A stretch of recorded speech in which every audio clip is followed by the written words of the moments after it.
Oh my gosh. This is a huge crappie. Oh, boy, that's a big fish. That's a 2-pound fish, I think. So that profile compared to that profile are significantly different. Anyway, these do great for me on panfish, but for crappie, you know, like I said, some days it just doesn't matter until it does. Howdy everyone, welcome back to True North. I'm Corey, and if you're new to the channel, welcome here. The title is Crappie Baits, Crappie Jigs, Does Size and Color Matter? Well, today, this morning, I had one of the best crappie fishing sessions I've ever had in my life. It was just lights out. I was fishing a local reservoir called Eagle Creek, fishing some shoreline, and the longest I ever went was maybe 5 minutes without a bite. For the most part, it was a fish every cast or every other cast, somewhere between, I don't know, 120, 140 fish. But I did bring home a basket of fish. The color didn't matter until it did.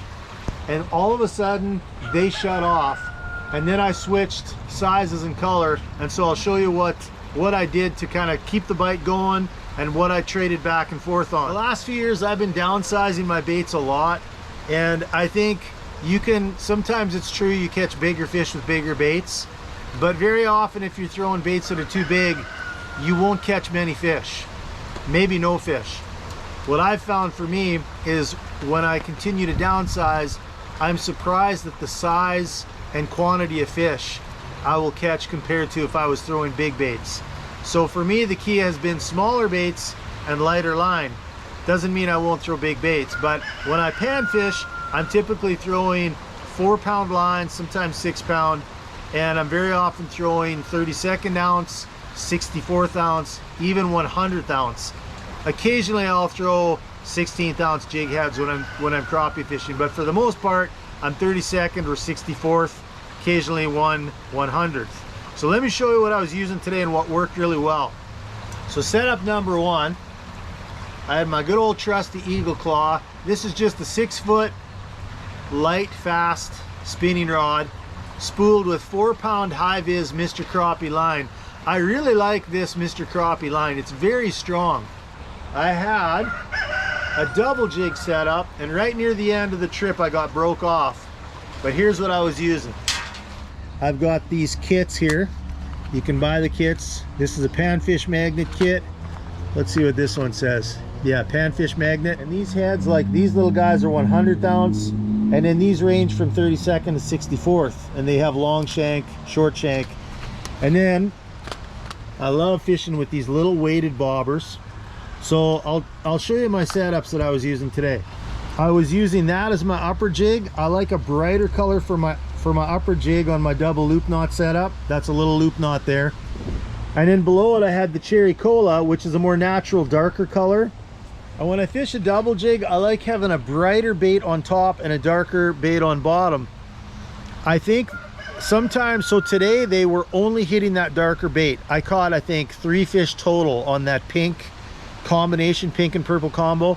I caught, I don't know, probably 50 fish on the trout magnet, that Cherry Cola. So sometimes I think that upper, more colorful bait, when the fish are finicky, it serves as an attractant, but they'll very often, if they're a little finicky or biting light, they'll hit the darker, more natural bottom bait. Sometimes it doesn't matter, but like today, I think that brighter upper color served as an attractant, and they were hitting the bottom, more natural color. Now let me show you what I was doing really well on when I say the size and color didn't matter. Boy, that rooster's really going to town. Okay, this setup was the big winner today until it wasn't, and that's when I switched to the panfish magnet setup. This is a Shakespeare Microlight series. It's a light action rod, 7-foot. Not very stiff, but not super noodly. That Eagle Claw rod is very noodly, but it's fun to fight fish on that.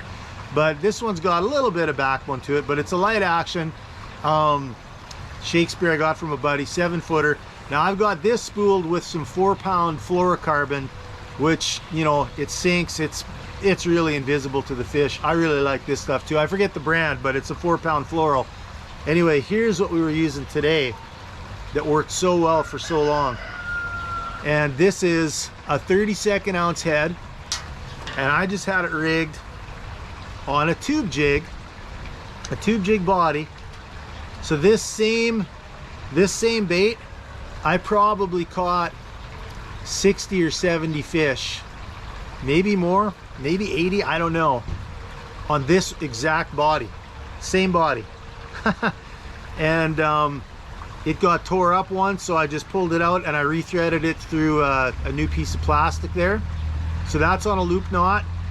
You can tell they bit some of the tails off of there, but boy, this just produced like nobody's business. I bent my hook up just a little bit, and my hookup ratio was excellent today. Anyway, I love this color combination. So a buddy of mine once said, and I like it, black and chartreuse is the juice. I love this color combo, and usually I'll put a pink head on when I run black and chartreuse. You're hitting on so many colors, you know. I love pink. Chartreuse is a classic color, and then black is, you know, that dark profile. You're hitting on 3 different color combos that very often this just works. This is a go-to color combo for me. But when the bite slowed down, all of a sudden, instead of every cast or every other cast, it was, you know, I'm getting hit every 5 casts or so. That's when I switched to that trout or panfish magnet setup, and it made all the difference. All of a sudden I was back into fish. I put a bobber on there to slow it down, and I was just slowly dragging in that double jig setup, and they were just chomping on that cherry cola. So this isn't a big setup, this is a small setup, you know. I mean, that's a 32nd ounce head, but that profile, whoops, so that profile compared to that profile are significantly different. This has a lot more width and length to it. This is only about 2/3 as long and is much more slender. It still has some wiggly action in the tail, but this is a much bigger profile and has more action. And again, I don't even know the brand. I mean, this is just one of those, you could buy these at Walmart, you know, 20 or 25 pack of tube jigs for probably $4 or something. You know, today the fishing just stayed strong for 3.5 hours, but I did have to downsize and go with a more natural, that black and red color is definitely a darker profile. There's nothing very flashy about it on a dark head, whereas this is a very flashy bait, you know. And the water was a little stained. It probably had, I'd say, 3 feet of visibility, so it wasn't clear, but it wasn't crazy murky. Anyway, these do great for me on panfish, but for crappie, you know, like I said, some days it just doesn't matter until it does. And today they were hitting this, they were hitting the other one. I stuck with this because they were just so aggressive on it. But when that bite shut down, downsizing and going with a more natural color made all the difference. So I'm gonna get to work on cleaning these fish. I got about, I don't know, probably 30 fish to clean here. Hope you're having a good year fishing so far. So come along with me as we clean some fish here. Isn't that something though? That little tube jig caught, you know, somewhere, well, many dozens of fish on that same body. Catfish, yellow bass, crappie, bluegill, and then downsizing to those little boys right there.